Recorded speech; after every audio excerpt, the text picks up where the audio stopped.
Does the City of Arcata condone homophobia, sexual abuse, racism, and classism? The choice that the City of Arcata and their Parks and Recreation Department Supervisor Colin Groom made, along with documents that I have found, shows that this is possible. On December 7th, 2024, NorCal Collectors Expo had an event at the D Street Neighborhood Center. This is the building with a mural of David Josiah Lawson, Josiah's building. NorCal Collectors Expo posting on the All Events site for the December 7th event states, proceeds from table fees go to local nonprofits, Rebound and Young Life. NorCal Collectors Expo posting on the KHSU site for the December 7th event states, it is a benefit for Young Life and Rebound. Wikipedia states that as of 2021, Young Life was under investigation by the Equal Employment Opportunity Commission for allegedly failing to protect its employees against sexual misconduct and racial discrimination. One alleged victim of sexual abuse reported that she informed more than a dozen people about the harassment she faced, being told at one point it was God's plan for her. Her case was dismissed after she received a settlement from Young Life. Business Insider states, Young Life is under federal investigation after 4 women say they were removed from the ministry for reporting sexual misconduct. And Young Life is a $500 million ministry. Wikipedia, under Young Life's LGBTQ controversies, states, Young Life, USA and Canada, allow LGBTQ students to participate in Young Life activities, but does not allow them to volunteer or take leadership roles. In the organization's forms, homosexuality is described as a lifestyle, which is clearly not in accords with God's creation purpose. Connor Martins, the first active college football player to come out as LGBTQ, was active in the group as a teenager and planned to work with the group in college, but was not allowed to due to his sexuality. Young Life policy also extends to LGBTQIA+ allies. Local leader Pam Elliott stepped down after being asked to remove a photo from her Facebook page showing her support for the LGBTQIA+ community. BuzzFeed News states on February 1st, 2023, a gay couple tried to sign up for the Christian Camp reunion weekend.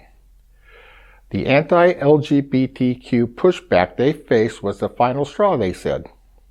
Former Young Life participants and staffers told BuzzFeed News that in spite of its message of friendship and belonging, the organization continues to reject its queer members when they come out. On November 16, 2024, under hashtag Do Better Young Life, Reverend Mitchell W. Felton states, yet, as life-changing as Young Life was to my development as a black man trying to follow Jesus, I did not escape the racism and classism that is deeply embedded in the organizations. I lament the idea that I needed to buy cacos and use multicolor highlighters for my Bible and listen to white Christian music to feel like I was part of what God was doing. As a black kid, I felt forced to sacrifice parts of my blackness I loved and the parts I didn't even know existed to have a seat at the table which was built on white normativity. My blackness was once used as a punchline of a skit because my area director said, there would be nothing funnier than a large, angry black man coming in and tackling someone.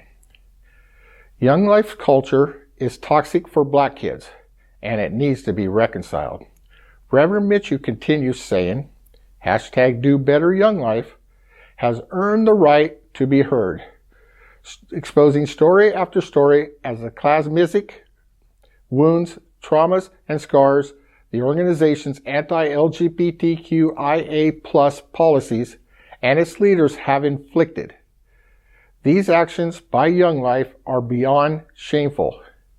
Young Life is homophobic. There's no way around it. I personally talked to Reverend Mitchell on April 28th at 6:57 a.m.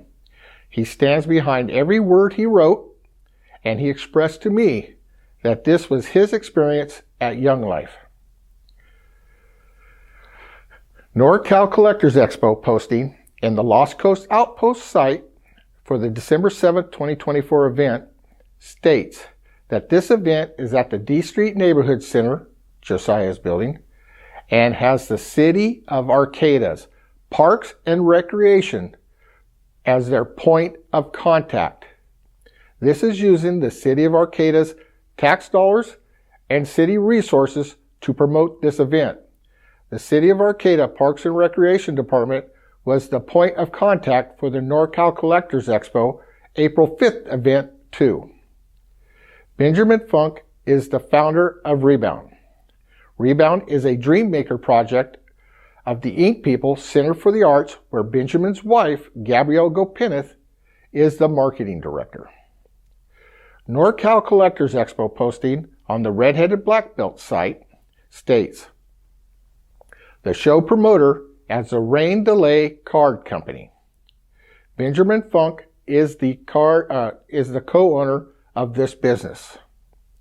NorCal Collectors Expo, December 7th, posting at the all event site states, contact Tom for dealer tables at 707-499-23 or 2234. This number belongs to Tom Trapika. Tom Trapika is pictured in a local Young Life photo. The City of Arcata and the Parks and Recreation Department Supervisor Colin Groom had a choice. On April 15th, 2024 at 2 p.m., exactly 19 working days before Rebound signed their contract with Colin Groom and the City of Arcata, I met with Colin Groom to see about renting out the Arcata Community Center for Dwayne Quilla. Colin asked me who Dwayne vendors were going to be so he could get the okay from his bosses. I told him about Dwayne's vendors and how nobody has ever in Humboldt County put these types of vendors together before. On August 20th, 2024, at exactly 4:12 p.m., exactly 16 working days before Rebound signed their contract, Colin called me and said he got the okay from his bosses.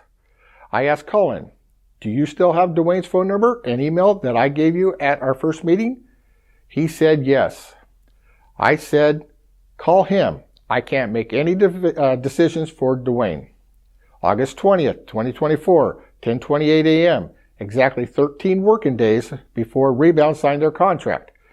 Colin called me again and said the Arcata Community Center is filling up and I needed to sign a contract. And if I made it a non-profit, I would get a 20% discount. Once again, I told Colin, Dwayne is the owner, and to call him.